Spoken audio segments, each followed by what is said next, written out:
Mission Impossible Dead Reckoning has shot to the top of all the major digital charts. iTunes, Google Play, Vudu, it's all there, number one. Now, that's good to see, and honestly not that surprising. It does kind of bring up the question a little bit, though, about that we're still asking. I think the entire industry is still asking. Coming off of the insane success of Top Gun Maverick, why did Mission Impossible Dead Reckoning Part 1, it's fair to say, underperform? I mean, it still made what, close to 500 million, didn't it? What did it make? 567 million. 500. I mean, it still made 567 million. A lot of films would kill to make 567 million. And look, it's not like the Mission Impossible franchise, and we've pointed this out before.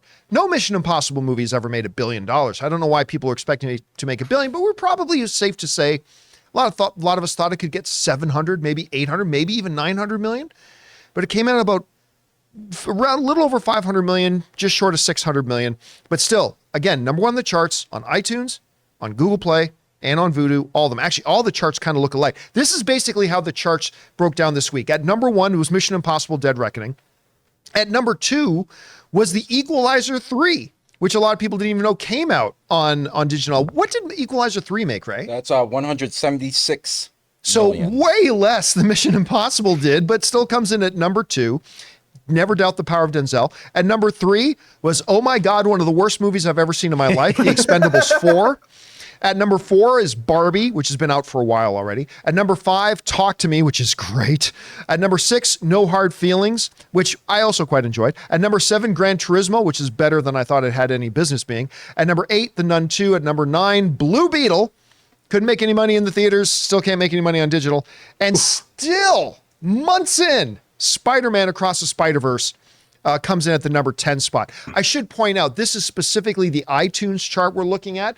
The Google and the Vudu charts were basically the same. Some were swapped a little bit here and there, but basically speaking, this was it. We want to take a second to thank a sponsor of this video, Fume. Quitting cold turkey is great in theory, but you and I both know it's way more difficult than that. And that's why there's a better way to break your bad habits. We're not talking about some fake online promises. We're talking about our sponsor, Fume. And they look at the problem in a different way. Instead of a drastic, uncomfortable change, why not just remove the bad from your habit? Fume is an innovative, award-winning flavor-aired device that does just that. See, instead of vapor, Fume uses flavored air. Instead of electronics, Fume is completely natural. And instead of harmful chemicals, Fume uses delicious flavors. You get it. Instead of bad, Fume is good. It's a habit you're free to enjoy and makes replacing your bad habit easy. I personally didn't know what to expect when I first got my Fume. I mean, I've never liked vapes, but my goodness, the taste. The first time I tried it, I was completely sold on it. It was incredible. Stopping is something we all put off because it's hard, but switching to Fume is easy, enjoyable, and even fun. Fume has served over 150,000 customers and has thousands of success stories, and there's no reason that can't be you. Join Fume in accelerating humanity's breakup from destructive habits by picking up the Journey Pack today. Head to tryfume.com and use the code CAMPEA to save 10% off when you get the Journey Pack today.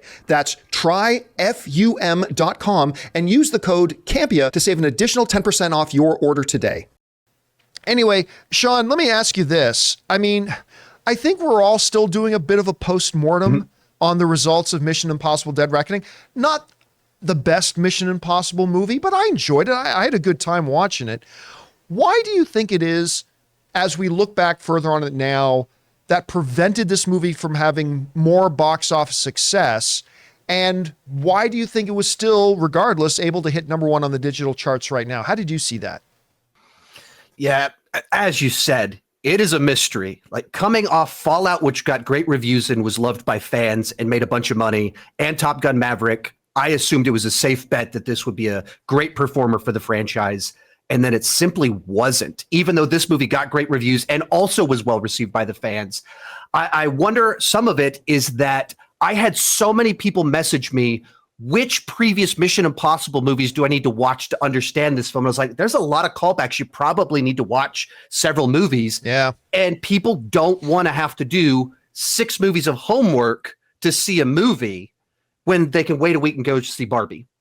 And so I think some of it's that. It's a year where there were just too many sequels, reboots, remakes, and it was the 7th movie in a franchise that's almost 30 years old. Once again, you can wait a week and see Oppenheimer or Barbie. And so I just kind of got lost in a busy season where people didn't want to do homework. But I think it is really one of those things where I don't understand it. But likewise, why is it number one? For the same reason, it's Mission Impossible. Of course, it was going to be number one. Expendables 4 wasn't going to beat it, and so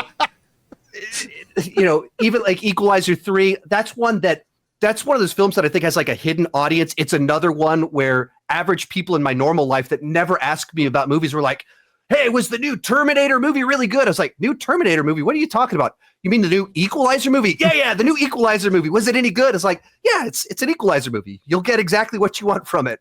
So no surprise it's at number one, and probably a lot of people are catching up now that they could have done the homework to be able to understand it fully. You raise a really good point that I think maybe we've underplayed for a while, is that it really much was a movie that you had to do homework to really get the franchise. And it's not a relatively new franchise.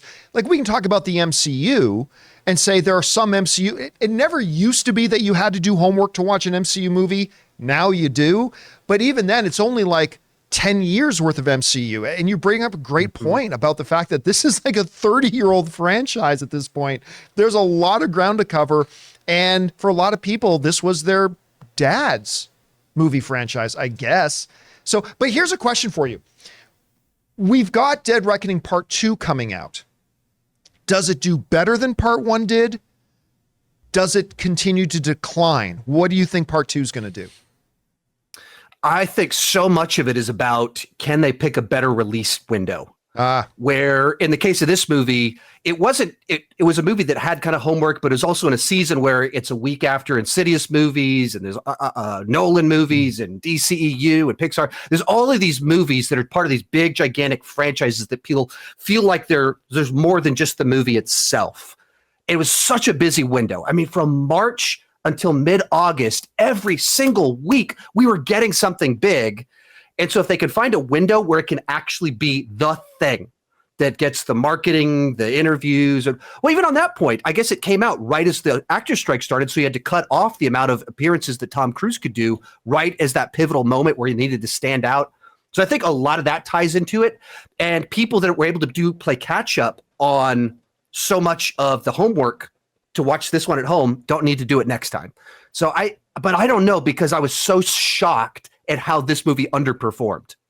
I think a lot of people were. Hey guys, thanks so much for watching this video. Make sure you like the video, leave a comment, and subscribe to our channel. And don't forget, we have a daily podcast called the John Campea Show Podcast, available on Apple Podcasts, Spotify, or your favorite podcasting app of choice. Go and subscribe to it today so it'll be there when you need it.